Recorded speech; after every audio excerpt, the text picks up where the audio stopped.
Right SLBC టన్నెల్లో rescue operation కొనసాగుతూనే ఉంది. ఎన్డీఆర్ఎఫ్, ఎస్డీఆర్ఎఫ్, ఆర్మీతో పాటు navy teams rat holes miners సహాయక చర్యలు ముమ్మరం చేశాయి. ప్రమాదంలో టన్నెల్ బోరింగ్ మిషన్ దెబ్బతినడంతో వాటి విడిభాగాలు చెల్లాచెదురుగా విరిగిపడ్డాయి. మరోవైపు టన్నెల్లో బురద ప్రవాహం పెరుగుతోంది. ఆచూకీ లభించని ఆ 8 మంది సిబ్బంది ఏమైనా బురదలో కూరుకుపోయారా అనే అనుమానాలు బయటకు వస్తున్నాయి. దీంతో జియాలజీ సైంటిస్టులు శాంపిల్స్ ను ల్యాబ్ కు పంపించారు.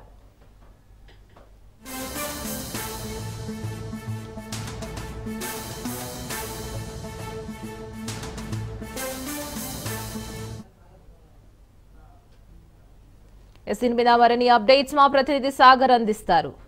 సాగర్, మనం ఇప్పుడు చూసినట్లయితే వార్త 8 మంది ఉన్నారా లేదా అనే అనుమానం అయితే కలుగుతున్నాయి. మరి కొన్ని శాంపిల్స్ అయితే ల్యాబ్ కి అయితే పంపించారని వింటున్నాం. మరి దీనిపైన అప్డేట్స్ ఏంటి సాగర్?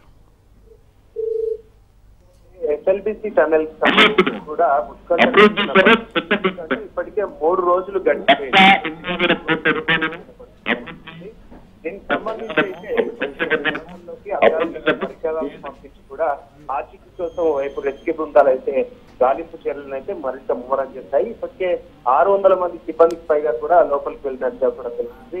అంతేకాకుండా లోపలికి 500 kV జనరేటర్లు, తర్వాత 100 హార్స్ పవర్ తో కూడిన భారీ పంపును టన్నెల్ లోకి కూడా పంపించినట్టు తెలుస్తుంది. ఏదైతే ఈ పంపు దాదాపుగా 90 మీటర్ల ఎత్తుకు నుండి కూడా నీటిని ఎత్తిపోసే సామర్థ్యం కలిగి ఉంటుంది. మొత్తానికైతే కూడా ఈ రెస్క్యూ ఆపరేషన్ కి సంబంధించి అయితే ఇటు ఎస్డీఆర్ఎఫ్, ఎన్డీఆర్ఎఫ్ బృందాలు, ఇటు సింగరేణి ఆర్మీ బృందాలంతా